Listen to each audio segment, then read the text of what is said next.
by Jackie Kasmerick. What is Gamergate?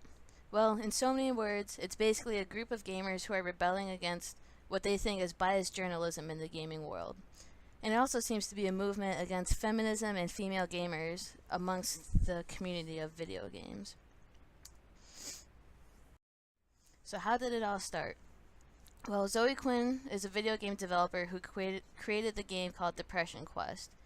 And then, because it took off and was so successful, she was attacked online by her ex.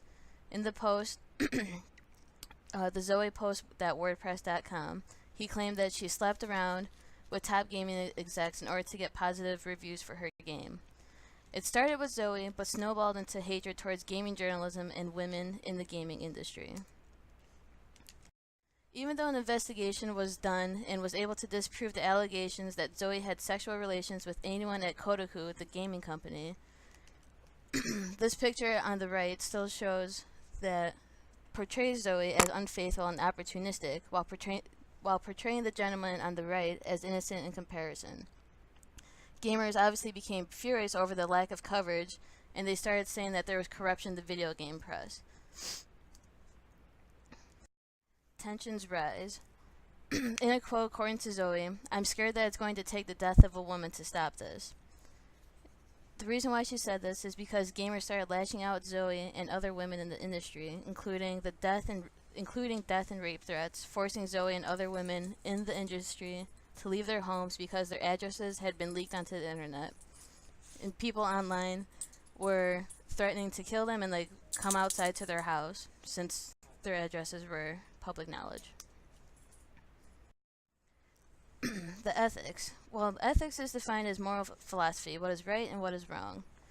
While reading multiple articles about Gamergate, to me it's become clear that the gamer community is lacking ethics.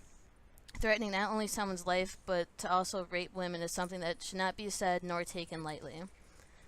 Gamergate shifted its attention from destroying Zoe to the ethics of journalism because gamers feel that it's gaming journalists who are the ones who have no ethics, because they think that gaming journalists have too close a relationship with some of the video game developers, example Zoe Quinn.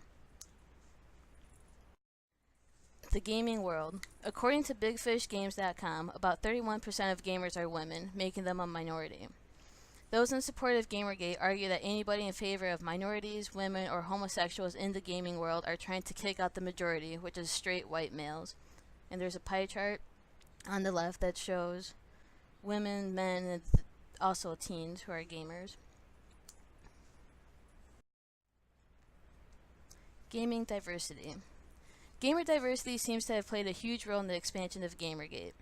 The gaming community is predominantly made up of white males who feel threatened by the strong women and those of other races trying to find their place in video games. On the left, you have males who make up 62%, and they're white, 92%, and the average age is 35 to 54 years. So those figures on the right, it's generally the majority of video game people. Social media effects. I think that social media has become a predominant force in today's society. And it's evident with this in particular because Gamergate is called #Gamergate, which is a common thing to use on Twitter. Social media, like Twitter, allows direct access to people, even celebrities, and it's become easier for gamers to voice their hatred towards people like Zoe and others in the industry. Social media seems to have fanned the flames of the situation because it's easy and fast to pass on information, even if that information is untrue.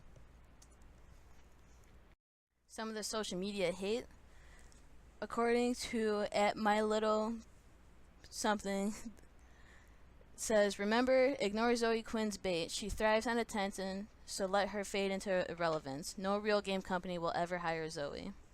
That's just one of the instances of hate on Twitter. I couldn't really find others in particular, at least I had pictures. This is from my own Twitter account where I looked into it. Alright, effects on gaming culture.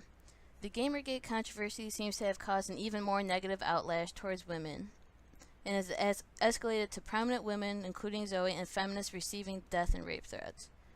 And gamers seem to think that women are trying to change the culture of gaming by bringing opposition to the sexualizing of women in video games. Are there changes coming? The goal of Gamergate is to in fact change the culture of not video gaming, but the journalism of the gaming world. At the bottom you see a little chart that portrays the flow of Gamergate and how it started.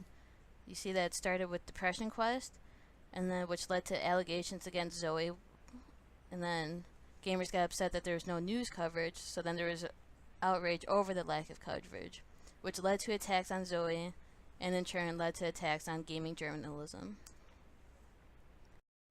References.